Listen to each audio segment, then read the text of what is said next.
Hello guys, in this video I'm gonna show you how you can find cast to TV. From where you can connect your TV in your phone. For that you have to watch the full video. So let's get started. First you have to go to the settings, and your main motive is to show your phone screen in your TV. First you have to go to the settings, then scroll it down, and then you will find connecting and sharing option. You have to click on that, and then you can see here is wireless display option. You can see wireless display, so you have to click on that, put it on.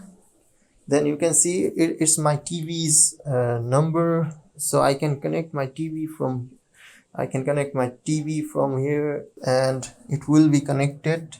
If I just click here, it will be connected through Wi-Fi. If you want to just cast, then you can select this one, and you have to just turn on the cast, so it will be cast. The difference between cast and wireless display is wireless display connects with Wi-Fi and cast connects directly from the phone. That's how you can connect your phone in your TV. That's it for today. Thanks for watching this video, and do like, share and subscribe to this channel.